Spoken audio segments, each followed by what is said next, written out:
अगर तू मुझे कभी पसंद नहीं करती तो मैं लाइफ टाइम वेट करता, और अगर किसी लम्हे तो मुझे पसंद कर भी लेती तो उसी लम्हे के सहारे ज़िंदगी गुजार लेता। तुम्हें क्या पता तुम्हें खोने का डर क्या हो सकता है?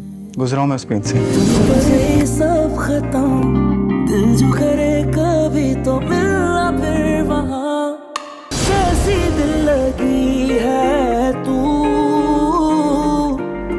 मेरी जिंदगी है। ये लड़की है ना, ये जिंदगी है मेरी। कामियार की अम्मी अबू फौरन आयरा के घर पहुंच जाते हैं। इरफान साहब कहते हैं कि आयरा और कामियार की शादी की तारीख अगले हफ्ते रख देते हैं।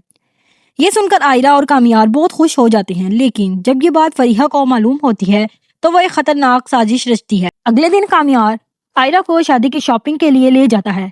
उसी दौरान कामियार को अपनी कंपनी से एक जरूरी कॉल आती है। आयरा अकेली शॉपिंग में मसरूफ होती है कि अचानक फरीहा का आदमी उसे पकड़कर बेहोश कर देता है और किसी लड़के के साथ उसकी जाली तस्वीर बना लेता है। फिर वो आयरा को शॉपिंग मॉल में ही छोड़कर चला जाता है। कॉल खत्म होने पर कामियार देखता है कि आयरा उसके साथ नहीं है। वो इसे फोन करता है मगर आयरा फोन नहीं उठाती। घबरा कर वो इसे ढूंढता है और सामने आयरा बेहोश पड़ी होती है। थोड़ी देर बाद आयरा को होश आ जाता है। कामियार पूछता है कि वो बेहोश कैसे हुई, मगर आयरा कहती है कि इसे कुछ याद नहीं। कामियार इसे घर छोड़ देता है। बाद में कामियार अपने घर जाता है तो देखता है कि फरीहा उन्हीं आदमियों से बात कर रही होती है जिन्होंने आयरा की तस्वीर बनाई थी। जब कामियार पूछता है कि ये कौन लोग हैं तो फरीहा कहती है कि ये उसके दोस्त हैं। इस बात पर कामियार को शक हो जाता है। चंद दिन बाद आयरा और कामियार की शादी का दिन आ जाता है। कामियार दुल्हा बनकर अम्मी अब्बू के साथ बारात लेकर आयरा के घर पहुंचता है।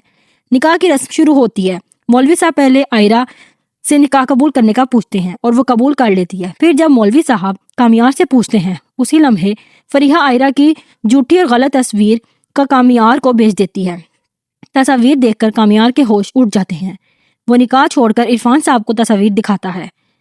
इसी वक्त फरीहा उस लड़के को भी वहां बुला लेती है जो आयरा पर झूठा इल्जाम लगाता है। ये सब देखकर सब लोग हैरान और परेशान हो जाते हैं। कामियार गुस्से में आयरा पर इल्जाम लगाता है मगर आयरा रोते हुए कहती है कि वो बेगुनाह है और इस पर भरोसा करे, मगर कामियार मानने से इनकार कर देता है और बारात वापस ले जाता है। यूं शादी टूट जाती है। बाद में कामियार को सच मालूम हो जाता है कि ये सब फरीहा की साजिश थी। गुस्से में आकर वो फरीहा को थप्पड़ मारता है। आयरा के वालिदैन आयरा की पढ़ाई के लिए ऑस्ट्रेलिया की टिकट बुक करवा देते हैं। जब आयरा एयरपोर्ट जाने लगती है तो कामियार को खबर मिलती है। वो फौरन एयरपोर्ट पहुंच जाता है और आयरा के कदमों में गिरकर माफी मांगता है। वो सारी हकीकत आयरा को बता देता है। आयरा फरीहा पर गुस्सा करती है मगर आखिरकार कामियार को माफ कर देती है। एयरपोर्ट पर ही इरफान साहब आयरा और कामियार का निकाह करवा देते हैं। दोनों एक साथ एयरपोर्ट से बाहर आ जाते हैं। बाद में आयरा के अम्मी अब्बू ये सुनकर हैरान रह जाते हैं कि आयरा ने कामियार से शादी कर ली है।